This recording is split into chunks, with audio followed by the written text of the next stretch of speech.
What's going on, everybody? Everybody, welcome to the Fantasy Frontline. I'm your host, Tim Riley, aka Rees. You can follow me on Twitter at ff_Rees. And I'm here joined with SC Romero, aka the PPR Show. What's going on, brother? How you doing? Doing good, man. Appreciate you having me on the show. I've seen a couple episodes here and there. Excited to be on, and talk about some startup for some fantasy football drafts. Yeah, of course. It's the start of startup season, really, Yes, and sir. there's value to be had all over the board.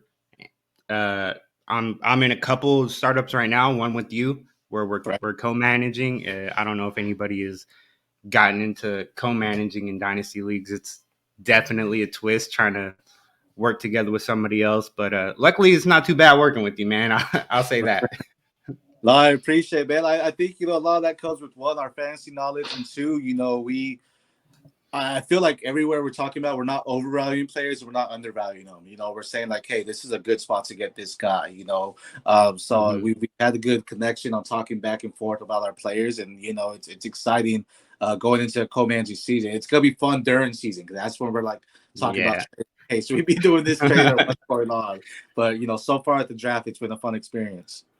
I think in my experience, I've only done one other league where I've co-managed with somebody, and the hardest part for me was in-season start sits, figuring Right. that out. Who's going to be that second or third flex, and how's that going to affect our chemistry and our dynamic.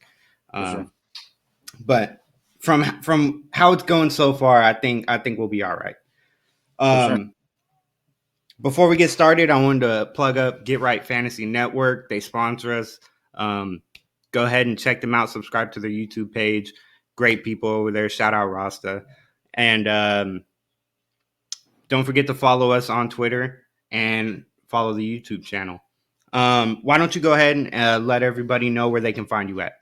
Yeah, for sure, man. So, SC Romero, host of the PPR Show. You can find us on Twitter at the PPR Show, on YouTube, the PPR Show with SC Romero. I'm a writer for RPO football as well, so you can find some of my articles on there. And I've been on a couple shows with the Dynasty Pros, so you can see me here and there with them as well.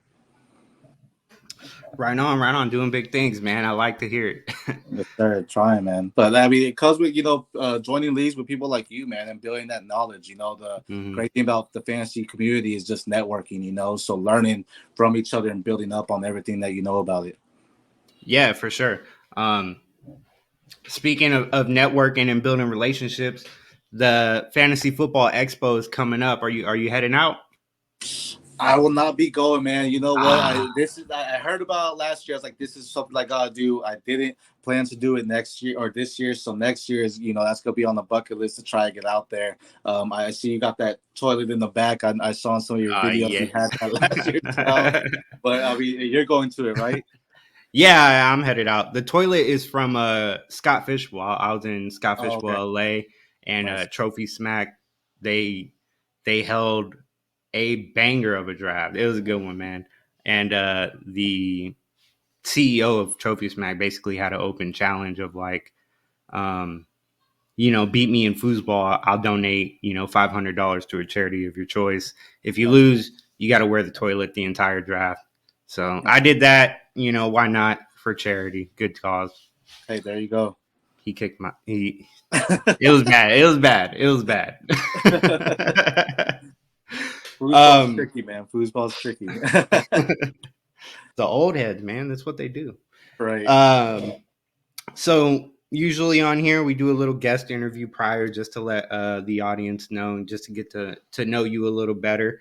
Uh-huh. And so how long have you been playing fantasy football? I started playing fantasy football. I want to say it was like 2007. In my first draft pick, I believe I was the 107, and I got Ronnie Brown when he was on the Miami Dolphins. It was just a redraft. It was at my cousin's house. We had the pen and paper, the phones and Mhm. all that wasn't big, so we had the pen and paper writing down our draft picks and all that. A lot of fun experience, man. And honestly, from there, it just took off. Every year, I started doing fantasy football after that, and it's nice seeing how it's progressed, using the apps, the Yeah. ESPN, Yahoo, now Sleeper. It's fun seeing that and knowing, my very first draft was pen and paper, just writing them down. And yeah, but 2007 Ronnie Brown, man, was my first draft. That's a throwback right there. I haven't heard Ronnie Brown in years.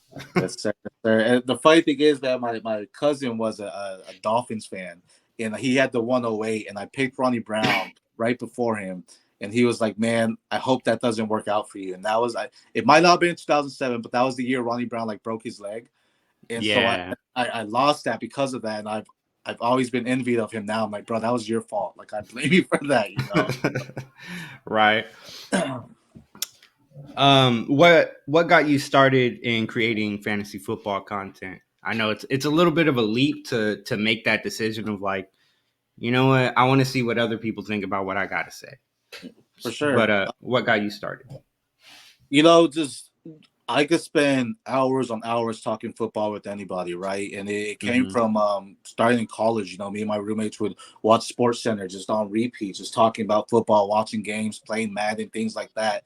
And it got to a point where it's like, yo, I'm spending this much time talking about football. Why not try to branch out and just talk about it to the public and get to network in general? And that's built up a lot of relationships. We're in that league together, like you mentioned, and I've met someone from the UK in there, that plays Oh yeah. fantasy football. So it's worldwide. It's a worldwide um, activity or game or whatever you want to call it. So, just building that network and just talking about something I love, man. Football is a great sport, and I love talking about it. And it's a fun process doing your rankings and things like that as well.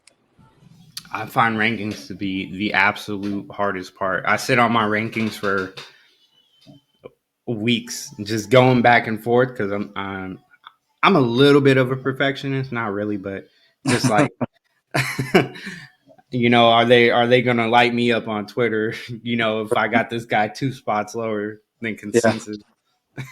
No, whenever I try to do my rankings, man, I try to like go through my rankings first without like checking anyone else's. So I'm not Hmm. like thinking in my head, wait, this person had them at this rank and I have them at rank 9 and they should be, you know what I mean? So I try to do Right, mine right. first and then I'll compare, but then I'll look at them like, why do you have them here?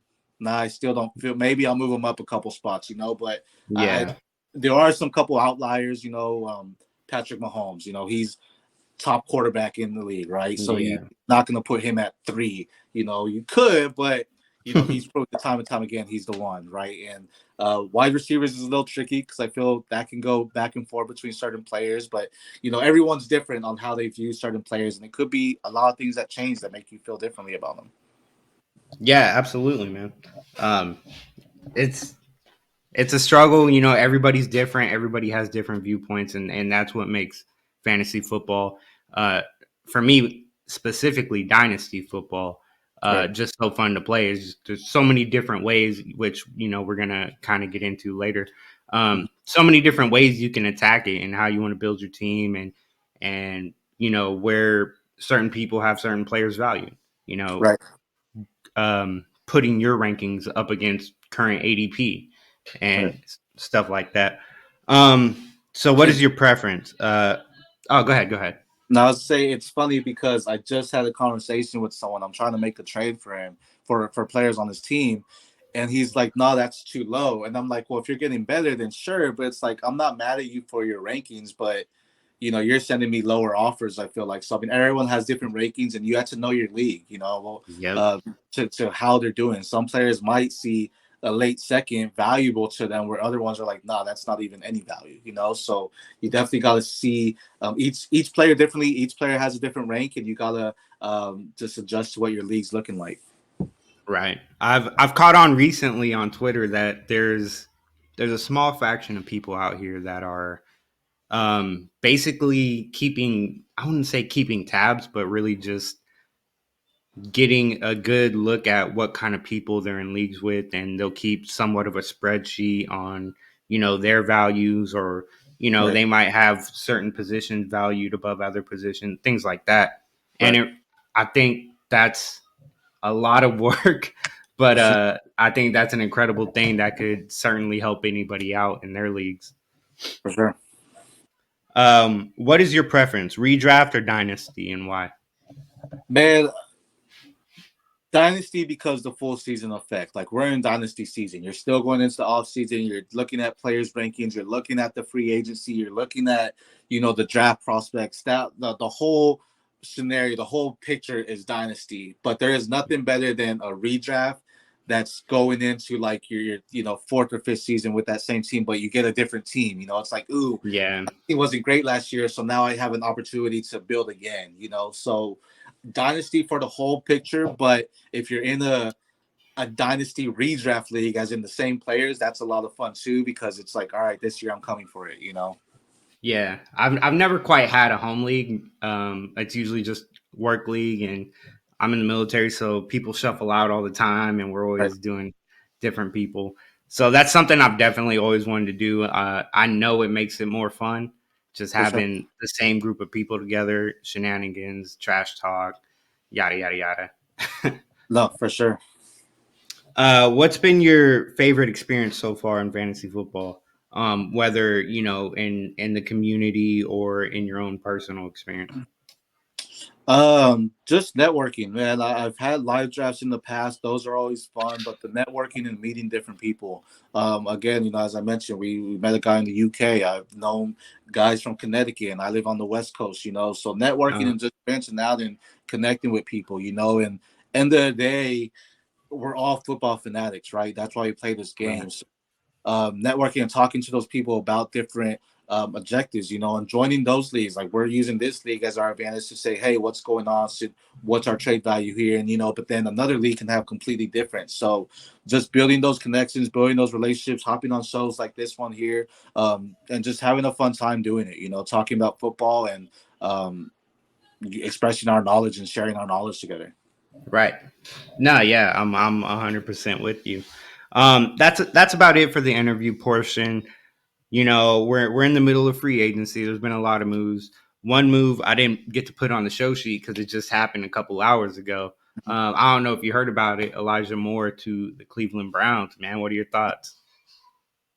So I have in some of my leagues, I have Elijah Truthers where they're super excited. They're like, he's free, right? And that's cool and all, but my argument to them is, look, he had a few more targets than Corey Davis last year.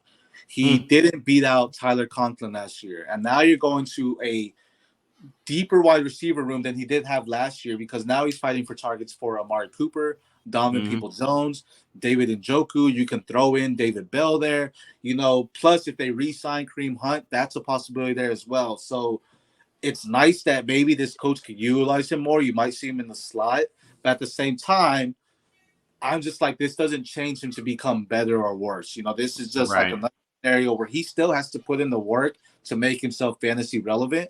And it could be possible. He could be that slot receiver, and we could see some great things. But this wide receiver room to me is a lot harder than what he came from in New York. I would have to agree, man. Elijah Moore, he's a really good talent, but I'm not even 100% sure he's more talented than Donovan Peoples-Jones. Right. Granted, they're different type of receivers. They do different things. Elijah Moore would be great underneath and work in the middle of the field. DPJ Right. more of a deep threat, but it's just I don't know. It's hard for me because I don't see them changing the offensive scheme over there. It Right. looks, if they don't re-sign Kareem Hunt or draft a running back, you can convince me otherwise. But Right. until then, really, it's a run-first offense, For sure. and there, I just don't see a reason for that to change, especially playing in the AFC North in that cold weather. You know how it gets in Cleveland in December. It's crazy. It's ridiculous. So that's kind of where I'm at. What are you willing to pay to take a shot on Elijah Moore right now? Man, if so, still right now, man, I'd give. I'm saying a third, but even I feel that might be too high right now, just because you don't know. It's even more uncertainty now, because before it was like, okay, he's in the New York system, he knows it, so Mm-hmm. there's a little bit more opportunity where he could still become that wide receiver too for the team. Now it's like he's going to a new area, he has to learn a new system. So I mean, for me, and I have some people that will, say he's worth a second. Some back first. I don't know why, but I'm like, no, a third, and a third is pushing it for me. Like a mid to late third is what I'd say would be fair value to him in the Mm-hmm. unknown. Could his value go up? Definitely, but right now, mid to late third for me. Okay, that's fair. For me, I will buy him for any third. I wouldn't say any third. I will buy him for the 302 or later, and I'm Yeah, selling for any second. If I can get the 211 for Elijah Moore, I'll take that in a heartbeat. And I'm then pretty much like 301, 302, you might as well hold. right, Like it's a lateral move. There's no point in making that, in my opinion. right. Um, let's run through a couple more of these free agents. We kind of did this a little bit last week, just a little stop and go. I'm gonna Yeah, rattle off some names. You say stop when you're interested in somebody. You want to expand more. You really want to talk about it, and just tell me go if you don't care. okay. Sounds good. Sounds good. All right. So Baker Mayfield to the Bucks. Man, we could stop because I have some Baker Chiefs too. This Let's do this it. one's this one's fun, man, because it was a 1 year deal, I do believe. So it's Baker's prove it deal, right? This is Mm-hmm. it's always been, can Baker do it? There is no excuses now. He has Mike Evans, who I believe, I'm pretty sure still has his 1,000 yard streak, has had over 1,000 yards. Yes, he does. So so if Baker goes in there and ruins that, all eyes are on Baker because it's been Mike Evans for different quarterbacks, right? He has Mm-hmm. Chris Godwin. This is arguably the top wide receiver duo in the league. You can argue in their favor. You have Rashad White. He's a great receiving back. You have, they got rid of Cameron Brate. Now they have Kate Alton. So he has the weapons there.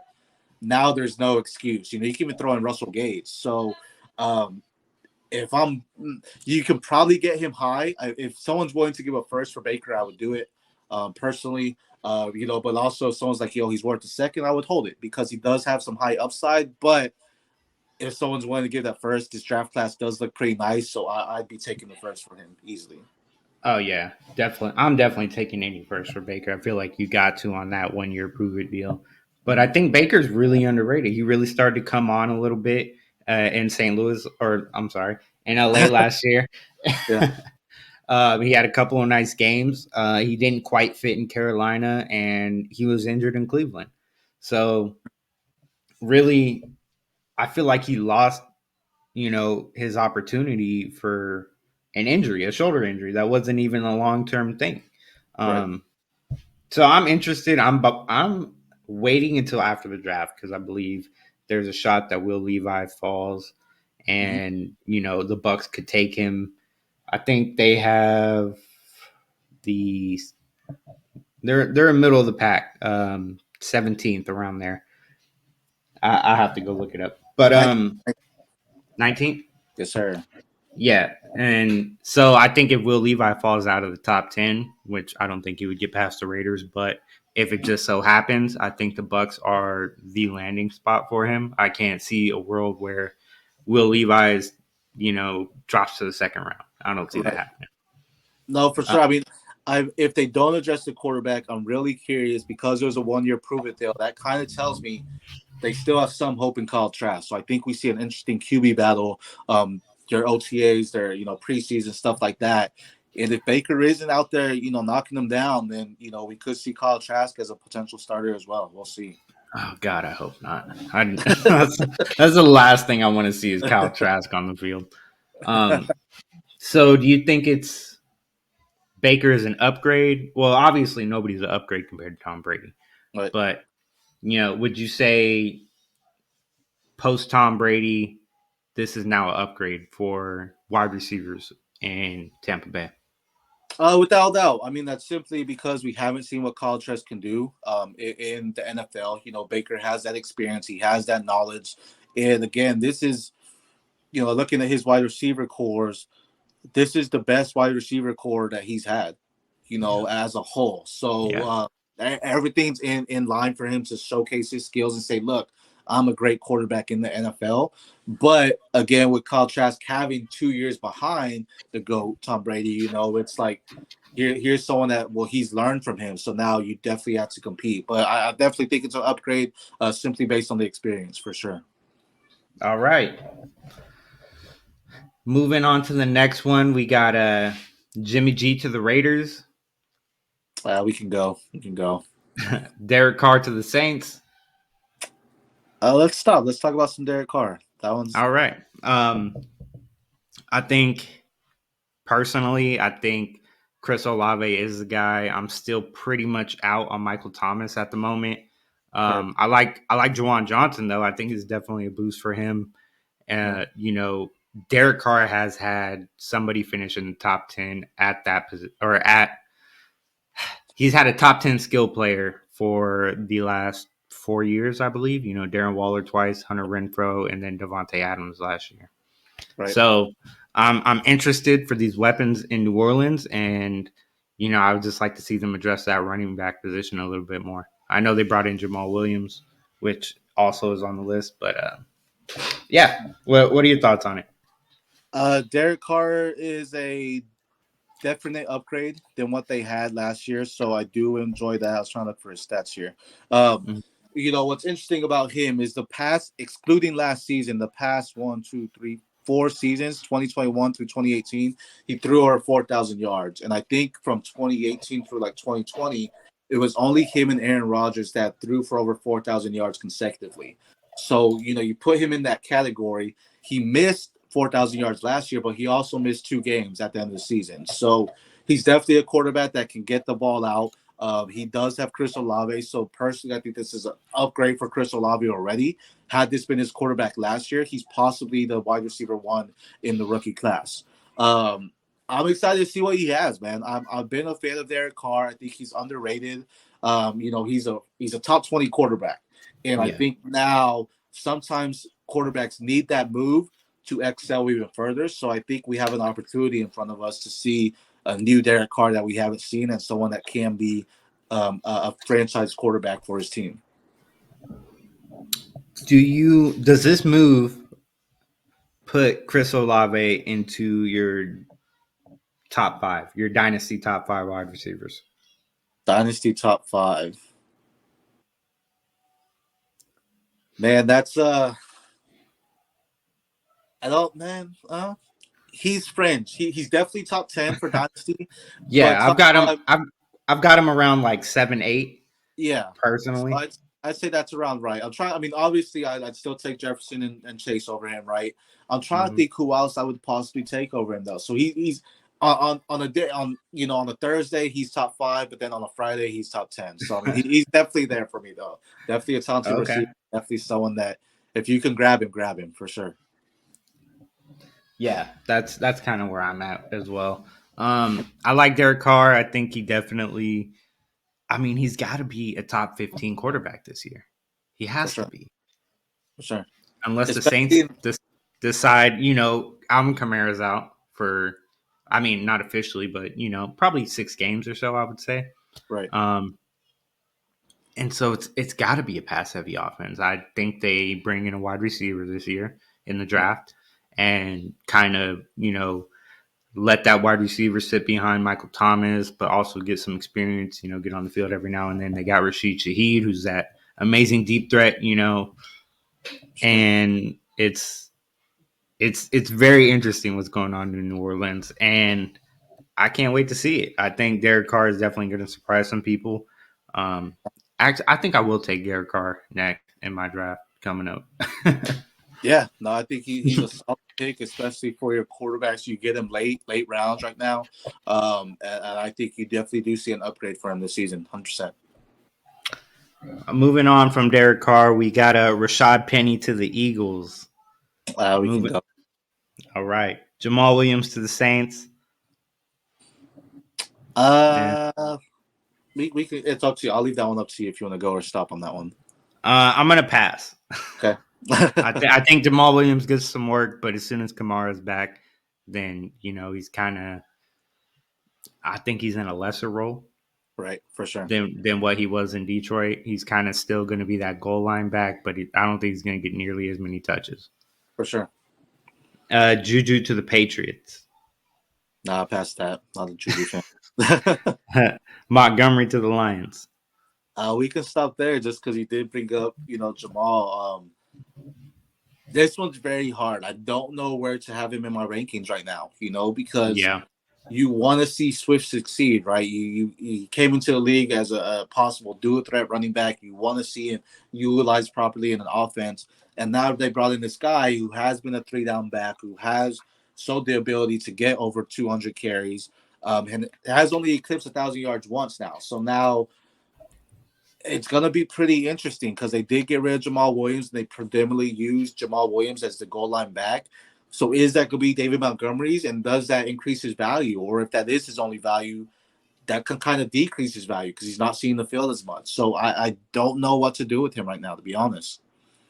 Um, I'm kind of fading David Montgomery. He's kind of been a volume back over there in Chicago for a little bit. Not very efficient. Mm, Um, don't get me wrong. He's a hard runner. He's more of a bruiser than DeAndre Swift is. So I kind of see him. I mean, it's it feels lazy, but I just see him taking over that Jamal Williams role. yeah, Being the bigger back and just taking over goal line carries since you're not, the most efficient back on the roster. Um, and I've got him mid 30 running backs. Like it's yeah, hard to put him any higher than that. yeah. I mean, Jamal Williams flourished last year, but he also had 17 touchdowns. So you take Hmm. away 7 of those touchdowns, he goes from RB 13 to like RB 25, 30. So yeah, no, that's good right there. I can see that happening for David Montgomery. Yeah, yeah. Um, I think the biggest impact will be DeAndre Swift. I want to see, going into the contract year, are they going to feed him the rock, or are they just going to keep at it the way they were last year? I kind of see them keeping at it unless DeAndre Swift really just outshines. Yeah, I mean he's been plagued with some injuries too, so that's an interesting move there. But I mean, personally on the Lions, I'd rather try to buy David Montgomery right now than try to pay over for Swift because there are still a lot of truthers still in Swift. So I'd rather try to take the under on Montgomery. Yeah. Swift is kind of falling a little bit, man. Um, and the startup I'm in right now, Swift is still on the board, and it's the seventh round. I'm at the 7-1, and Swift is still there. Jesus, So I think the market is slowly starting to correct itself, but I think it's yeah, overcorrecting a little bit. for sure, for sure. I'm trying to see where he went. He went 3-5 in ours, but that again, that was a 14 league also, so 14 teams. So Yeah, running back scarcity is something different in those yeah, 14 leagues. for sure. Moving on, we got Andy Dalton to the Panthers. That you can Brit, pass. yeah, bridge quarterback, same thing he did last year. Right. Alan Lazard to the Jets. I mean, if Aaron Rodgers goes there, we can talk about it. But right now, we can pass because it's All right. Even if Aaron Rodgers goes there, I don't see Alan Lazard doing much. Um, that's just personally. Jeff Wilson and Raheem Mostert back with the Dolphins. that one's interesting. Let's stop there. Just it's it's interesting because prior to combine, there was a lot of mocks where the Dolphins were drafting Bijan. They got Bijan and they took him. Mm-hmm. Now the question comes up: they legit signed their entire backfield back.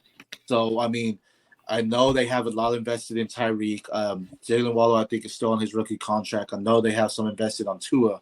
Well, they expanded Tua for his 5th year contract, but that one's very interesting because now I who will they take? Because that was a prime landing spot, but now whoever they take, it's like okay, you're going into a committee. It's no longer prime for you. So um, that one's gonna be an interesting to watch in the draft and see if they do address that running back room or if they're like, hey, let's take it. If so, then I like Raheem Mostert. Go after him because he's someone that the coach likes him there. He knows how to run the system, and he's Mm-hmm. low key a good running back when he's healthy. Yeah, absolutely. Granted, he's hardly ever healthy, Right. but when he does play, absolutely, he's probably a top 15 to 20 back. Um, I like Raheem Mostert a lot. I'm picking him up late in drafts everywhere. For sure. However, they have to address that running back position in the draft. Right. Somebody who I'm mocking to go there is a Sean Tucker type of back. Yeah. Somebody who has the BMI for a workhorse role, and really somebody who's talented enough to completely take over that backfield and make the likes of Mostert and Jeff Wilson, because they re-signed everybody. They Yeah, didn't. They didn't just re-sign Wilson and Mostert. They re-signed every running back on the roster. right. Salvin Ahmed and oh Gaskins. man, Miles Gaskin. Remember when that was a thing? Yeah, Um, and that's what makes it fun because each one of those guys, when they get their opportunity as the starting back for that game, they shine. So whoever, mhm. whatever rookie goes there, even if they don't start out the gate, you want to take them because it's like, hey, when that opportunity comes, like you said, Sean Tucker can start one game and run away with it and be like, yo, I'm the Yep. best back here. So you definitely want to take that chance and get them, and it will be exciting to see what they'll do. I'm so high on Sean Tucker compared to consensus.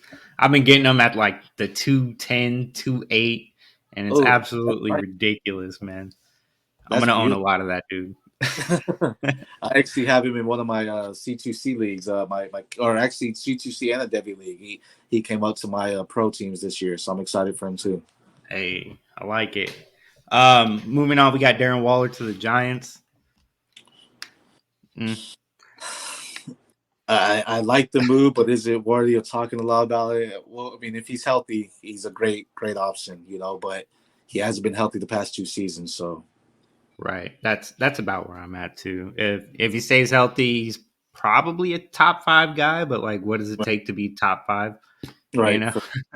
for sure. I mean, uh, healthy, he's the receiving option one for the team. yeah. So that's exciting to see. But again, he's someone that's like, bro. I mean, they have Bellinger there, who's really nice too, and so if you can get him on the low, I would. I'd pay a Yep. late. I give a mid late second. That's about it. Jacoby Myers to the Raiders. I don't. Uh, Jacoby Myers and Hunter Renfro are the same person to me. yeah, I don't think. I mean, it's Devontae Adams is still the guy there, and Jimmy Garoppolo. I mean, I don't see.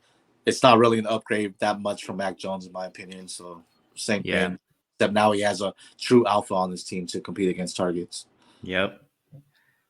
Taylor Heineke to the Falcons. I don't. What do you think? Eh. Pass, pass. Yeah. Sam Darnold to the Niners. That's a little bit interesting. That's you want to believe in Lance, and Lance is the guy, but signing him kind of tells me Purdy and Lance might not be ready. So we might see Sam Darnold get an opportunity. I think we're going to see a QB battle for sure. If Lance comes out and he's healthy and fully recovered, sure, he's the starter. But I think Darnold has to go in there and show, look, I can start in the NFL. And if he does, I mean, any quarterback with that team, like a running back or a receiver, really, is a great person to have. So if you Yeah. have him, hold him because his value could go up. But don't be mad if you don't get any value after the season too, because if Lance is the guy, he doesn't have any value. Yep. I think it's more of a depth signing just so they don't have to run CMC as a quarterback next year in case of injury. For sure. Uh, Mike White to Miami. We can pass that. I mean, two is the man there. So, Yeah. Robert Woods to the Texans. um, that one's I like that one. Let's stop there for a second. That's just a great veteran move. D'Amico Ryans, I love everything he's doing with the Texans in the offseason, and I think he's preparing to say we're gonna make a playoff run. The AFC South, I mean, truly is kind of up for grabs. You have Jacksonville Yep. there looking hard, but even then, I mean, they're still up for grabs. They can be beaten, right? So I think he's making that right moves and bringing in Robert Woods, assuming they go quarterback, wide receiver in the first, is a fantastic veteran to have in your locker room, not only for your wide receivers, but just your locker room morale as a whole. So I really enjoy that move for D'Amico Ryans and the Texans. Yeah, you said just about everything I was gonna say, man. Yeah. I mean, That's pretty much my sentiments on it. Exactly. It's not gonna be great for fantasy. It's gonna be great for whatever rookie wide receiver they bring in, and it's gonna be great for the locker room. I think just with the Texans, if you could buy Nico Collins, I think that's the wide receiver right now to have, assuming if they go a wide receiver in the top 12 or whatever pick they have, that'll be the guy. But right now, if you can get Nico Collins on the low because they got Robert Woods, I would definitely go after him. Oh yeah, absolutely. Nico Collins might be the stash of the year. Getting rid of Brandon Cooks Nico Right. Collins, I think, is at least guaranteed a wide receiver 2 role. Right. For sure. I agree. Moving on from free agency, that was fun. But, meat and potatoes of the episode, I really want to talk about dynasty startup strategies and just so many different ways to attack it, especially in superflex formats. How do you prefer to start your dynasty drafts based on your draft position? So the league type definitely depends, right? If you're doing super flex, one quarterback or two QBs, in a two QB or super flex, almost 90% of the time you're going to quarterback, regardless of where you're at, just because they hold so much more value. Um, but I'm also not afraid go if I'm in the first five, it's quarterback in those type of leagues. In a single Mm-hmm. quarterback, you go in skill position. In the 6, 7, 8, I mean, I'm thinking about Justin Jefferson right there. Maybe Jonathan Taylor, Bijan. We actually went Bijan in the single quarterback lead at the Mm-hmm. 105. We didn't draft him, but we drafted the 101. So we're getting Bijan. I'd assume that's why we got it right. Yeah, yeah, we're getting So, Bijan. that, There's no world where we're not getting Bijan. I don't even right. care. And that was a move where it was a 14-team league. It went Patrick Mahomes, Jefferson, Chase, CeeDee Lamb, and then we got Bijan. So um, it I there's only two wide receivers I'm getting over the top three running backs, and that's Jefferson and Chase. Mm-hmm. Um, and outside of that, if I'm in the back end of the draft, like the 112 or whatever, the only guy I'm looking at over running backs is Travis Kelsey. I think that's great value Yeah, for him. So the running backs though are just like a carousel. You can rotate and stream them. So if you're not getting those Brees Hall, Jonathan Taylor, Bijan Robinson, those are my top three. If you're not getting them, then I say go after your top wide receivers or your tight end and Travis Kelsey. absolutely. I just realized I didn't specify to use Superflex. That's pretty much like all I play at this point. Okay. So with that coming up, what is your thoughts on one QB versus Superflex? I mean, I know it's such a drastic change for your Right. strategy. Superflex, obviously, there's probably anywhere from 8 to 10 quarterbacks gone in the first round. Right. Um, we'll stick with one QB just to Okay. keep it simple. Okay. Um, expand on the pros and cons of productive struggle, instant tank, and win now approaches. What's your preference, and how do you choose to go about it? If you're struggling, my biggest thing, and I've had this league in one of my home leagues. I've been in the dynasty for four. We're going on to our fourth season now, and one thing I told someone once is not everyone's worth the first. So I Yep. feel first you have to realize that as everyone, Darren Waller right now, some people are saying, oh, he's worth the first. Sure, he's had top 10 seasons, but he's not. And you have to realize, hey, not everybody is worth the first. And I say that because if you're struggling, that's a key 101. Like if you're not able to sell your guys, just because you probably haven't ranked too high and you need to take Mm-hmm. a step back. But that can help you because if you're not getting a first, you can probably get a second, third, and a player, which could be more beneficial than that first, right? So realizing where you're at, realizing don't get emotionally attached to your players and just saying, yo, if I need to send off my best player for draft capital on other players, maybe that's the best way to move. So Yep. um, know your team, know your league mates, and be ready. If you're struggling, that's the 101. If you're tanking, sell your guys for the high picks. Be Yeah. like if you have your Herberts or Allens, go after the 103, 102s plus. Get another first in 2024, 2025, because these quarterback class does look good. So yeah, you're losing Herbert, who looks like a great quarterback for dynasty purposes, but you're getting some good quarterbacks coming in as well. Win now approach. If you have your draft capital, sell that for the players. Sell that for the older ones. Your Devontae Adams, your Stephon Diggs, the guys that have them on your lesser rosters. Go after their rosters. Be like, yo, I'll get your team younger while mine gets older with the vet, but I'm trying to win today. Yeah. Um. Oh man, there's just so many different ways. I know for me personally, when I'm at like productive struggle, I would say is probably my favorite attack angle approach, whatever you want to call it. and I'm looking to get a middle round first round pick. Right. Once I do that, then I'm looking to trade back. I'm looking to get a 2, a 3, and if I can get something later or like a first on top, that's cool Mhm. too. From there, you're looking at what, 2 seconds, two first, or 2 seconds, two thirds, and either somewhere in like the ninth or X first round pick for 24, 25, whichever it may be. So you're looking at two people in the range of anywhere from, I don't know, Amon-Ra St. Brown, which I've seen him go in the back end of the first, Mhm. but you're looking at Amon-Ra St. Brown, you're looking at Travis Etienne, you're looking at um, DK Metcalf, Garrett Wilson, all these guys, and you're basically just you're like you said, you're foregoing that number one pick, you're foregoing your best player on your team, and you're Right. adding depth, and you're making your team all around just more solid. And it may not be because you don't have that superstar, right? It may not be immediate, right? So you want to Right. attack players that show extreme potential. Mhm. You're attacking Garrett Wilson's, you're people or players who aren't maybe in the best position, but the talent is clearly evident. Right. And in Dynasty, they say talent over opportunity.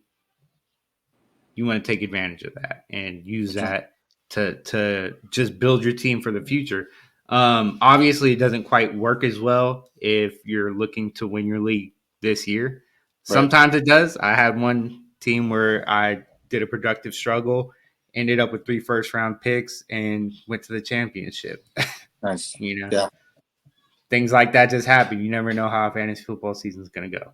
For sure. I mean, I had it wasn't my team, but someone did that too. They have 3 or 4 first round picks in this upcoming draft, and they won last year. So Mm-hmm. um, well, one thing I can't stress when you're making those trades is don't look back at the trades you did before to Yeah. be like, oh, I traded this, so now it's basically I traded this for that. No, don't. Once you do a trade, move on. Don't go back and Yep. start realizing like, oh, wait, I got this value for this player, now it's lesser value. No, keep moving, man. Like you gotta keep moving forward. I mean, you don't want to um, look back at those trades and realize, oh, you could have got this because you didn't get that at that opportunity. So Mm-hmm. Absolutely. It's it doesn't do anything for you, right? The trade's done. It's over with. You right, know, cool. I have these assets. What can I do with the assets that I currently have? right, And you just keep moving forward from there. for sure, I agree. Um, how do different league sizes change your strategy? Very much so. One of my league of records for the PPR so is a 16 team, one QB league. And regardless if there's one QB or super flex, it's just that whole dynamic. Even when I'm mocking my rookie draft, I'm looking at the 113 and saying, okay, wait, this is actually the 201 in my 12 teams, which are majority of my leagues in 12 teams. So you have Mm-hmm. to adjust accordingly. Even when you're doing those proper drafts, it's like, hey, well, I would be getting end of the first and I have the 202, that is at the end of the first. That's like the 205 in that league. So you're looking at that and you have to realize players' values are a little bit different, a little swayed. You have to look at them, of what you're doing differently there. The bigger leagues are always harder. I mean, a 32 team league, and that one's crazy. But everyone's rosters are depleted in the sense where we all have an equal chance, but Yeah. everyone's trying to make the right move to get the outlier, roster or whatever you want to say. But even then, that doesn't happen. Injuries happen, Yep. trades happen, different teams, opportunity gets less. So each league you definitely approach differently. Even if you're in multiple 12 teams, and that goes with league mates. You're every league has different league mates, and every league mate thinks differently, right? So you have to know your league mates. That's definitely the 101 is get to learn your league mates, learn what they're about, who they're trading for, who they're ranking highly, and learn from them and build around that by giving them offers and making your moves. Yeah, I mean it's impossible to stress how much your league mates will vary amongst your leagues. Like that's how you see trades. I've seen trades where people give up, the 103 and two other first round picks to get that 101. Right. and then everybody's looking at them all crazy. But hey, send the offer. You never know because everybody's different. Right. In Um, in my 8-man league, it's a 8-man dynasty. I just traded the 101, 103, a 2024 first, Daniel Jones and Devontae Smith. But I got Patrick Mahomes, Garrett Wilson, 105, and I think the 305. But that was an oh, eight that's a league, lot, two, man. two QB league. So Okay. it's not super flexy. So we start two quarterbacks, and my other quarterback's Justin Herbert. So now I have Herbert and Mahomes, which to me, granted, I lost on Bijan, but I'm like, okay, I'm set on quarterback for life. You know what I mean? So Yep. it's like I'm good there. I can focus elsewhere and build my depth elsewhere. But I would never do that in another league. I wouldn't trade that much for Mahomes. But in the 8-man, I'm like, all right, I can give that up. Yeah. I mean, it's all about getting those studs in the smaller leagues. Right, Um, Anything under 12 teams, I'm looking to stack my roster completely with studs. right, Um, However I can do it is how I'm going to do it. I'll happily trade away draft picks personally hmm because there's enough players available that you can make that up later. right, And as a player's coming up and you're seeing the potential and you're seeing the value rise, then you can make that trade for a player with equal or maybe a little bit higher value and tier down, and eventually you see that high potential player get to the value, and that's to me is how you start building your dynasty rosters. for sure. With 12 teams, it's a little iffy. It's more dependent on how many people you start in your league with Right, how I want to approach roster construction and the startup. um, like I said, I'm more inclined to trade back out of the first round and apply more depth. I'm usually in higher, like start 10 plus people in your right, lineups, three flexes or more. right, And it's really just it dependent on so many different things how you're gonna do it. Um, let's talk about ways to accomplish, different specific strategies. Um, Personally, I have one that I'm going through right now. I'm doing a hero running back build where, I got Brees Hall as my RB1, and I'm not touching running back for at least 10 rounds. yeah, You know what I mean? I'm going to fill out the rest of my rosters. I'm going to be wide receiver heavy. right. Um, and we're just going to kind of see how that draft plays out. But Okay, I'm filling out every other position personally, and I'm touching running back absolutely last. yeah. Um, the worst approach, and I say this from experience, is zero RB. I tried to do that. You want to try to get at least a top 10 RB. You just, Mm-hmm. grant if you don't get one and they all go in the top 10 picks of your draft, get that top 11. You want a Falcon at running back, at least someone you can trust to be Yep. a top RB there, week in, week out, 10, 12 plus points a week.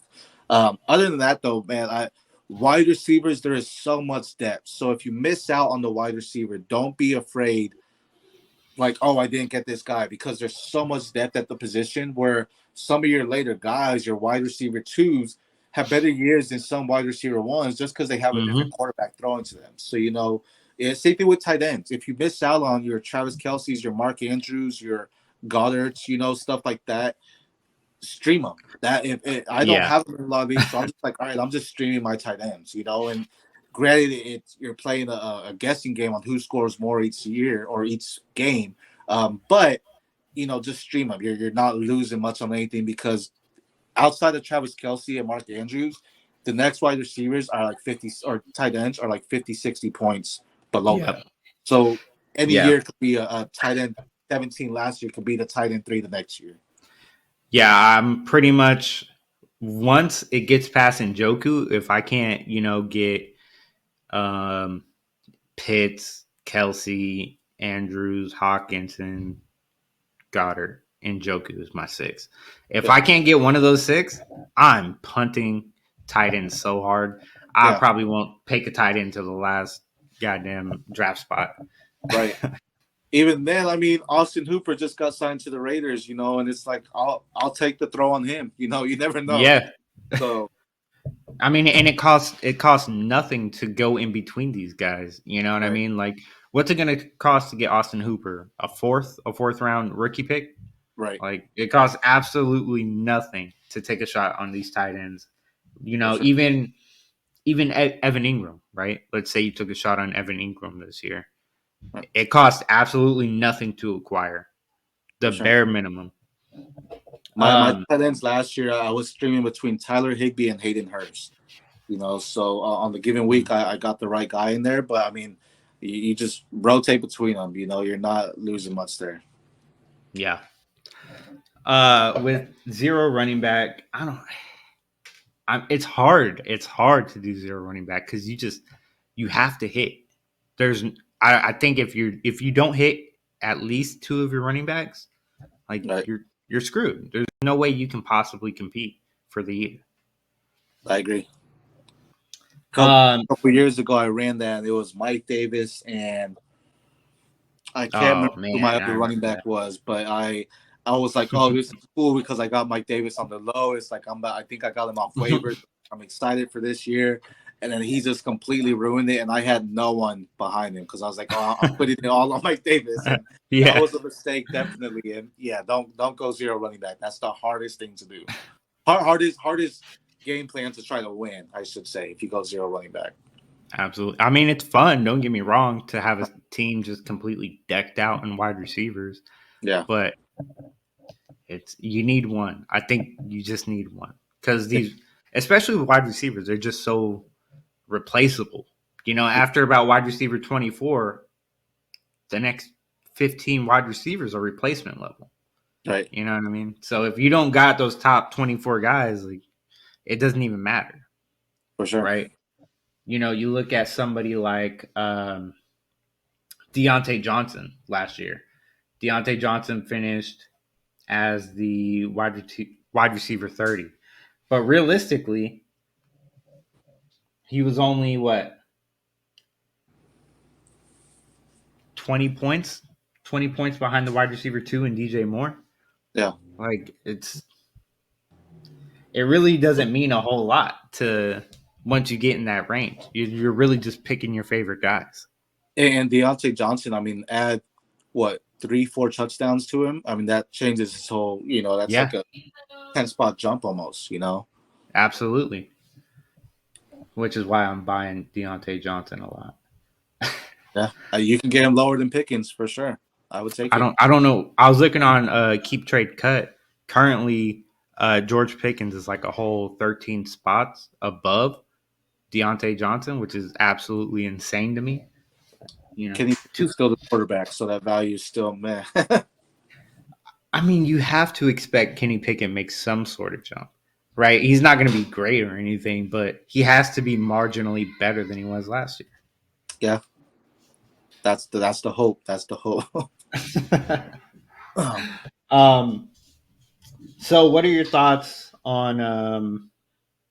Well, before we move on to that, do you have any other specific strategies you want to mention or kind of expand on?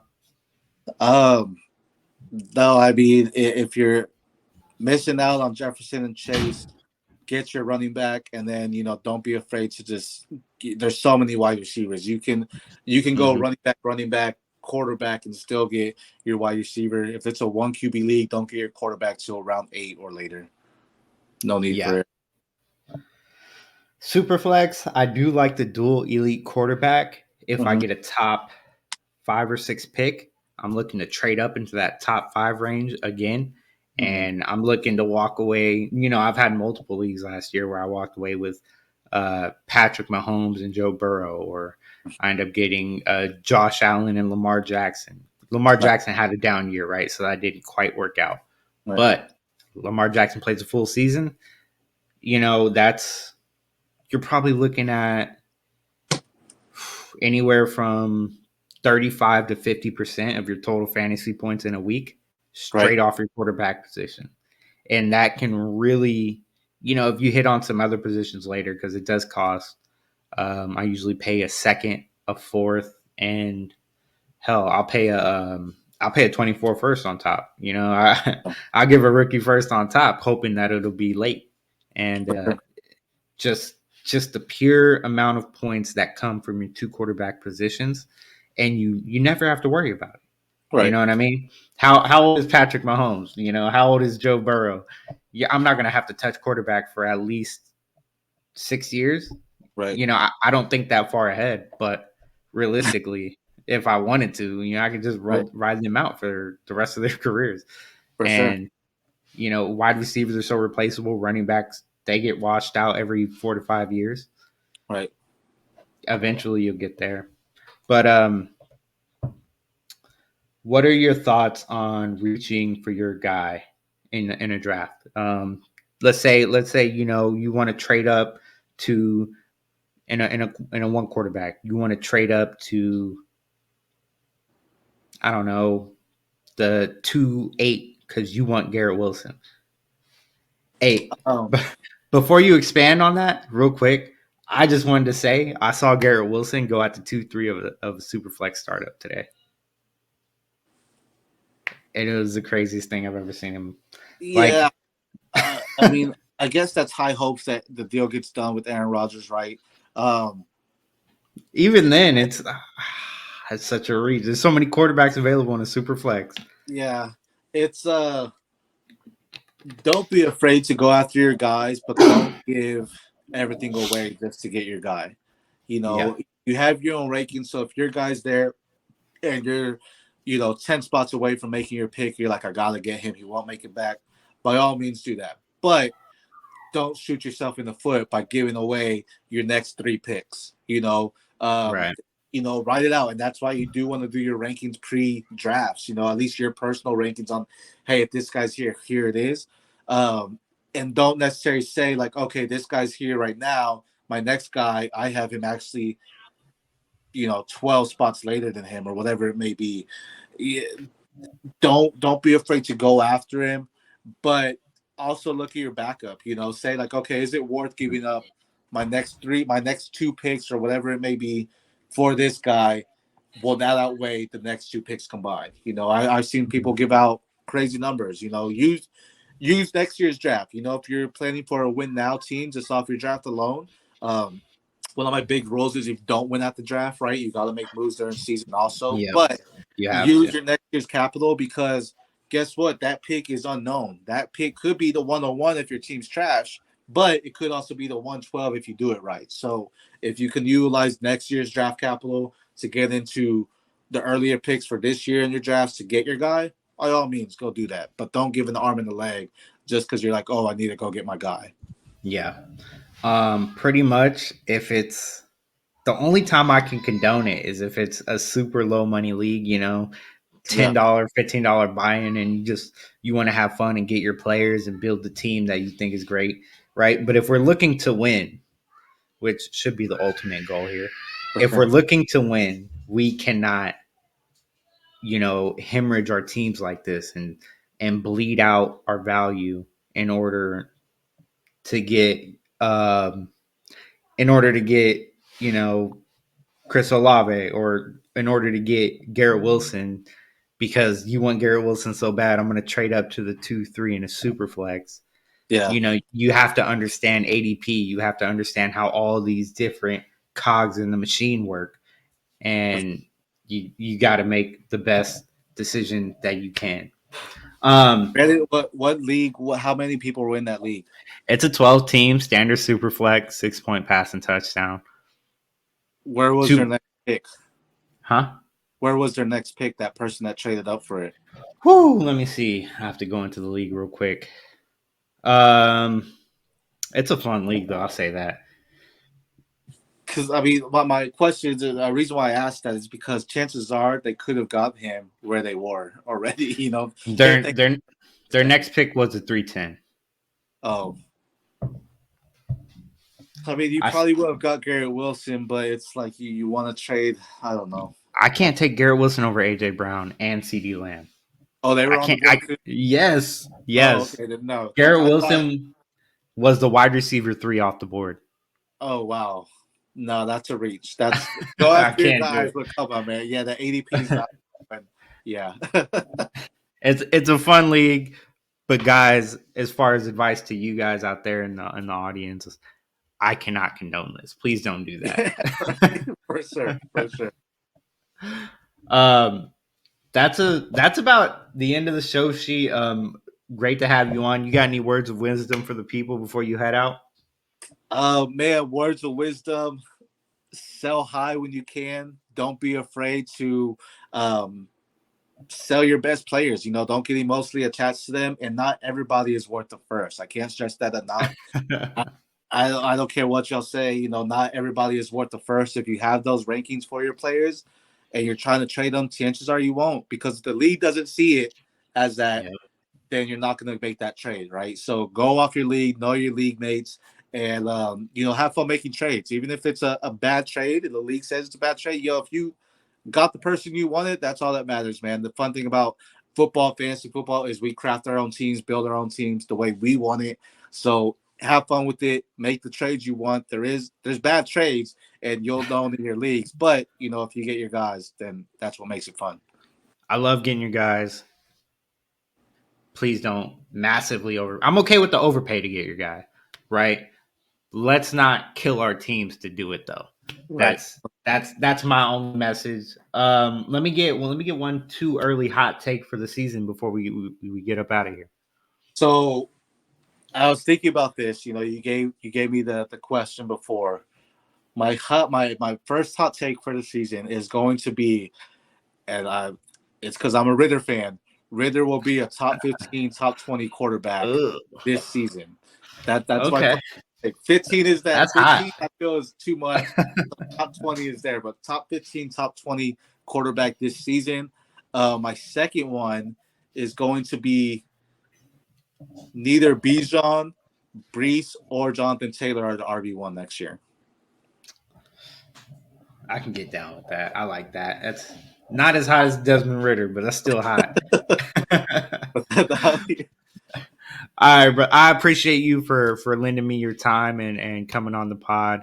You know, love being in the league with you, interacting with you, and being able, to connect with you through the Twitterverse, if that's what you want to call it. Why don't you go ahead and plug yourself up, brother?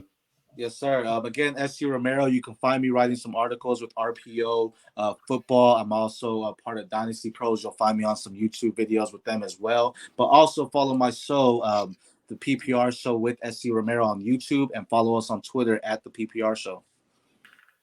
All right, awesome. Thanks everybody for stopping by.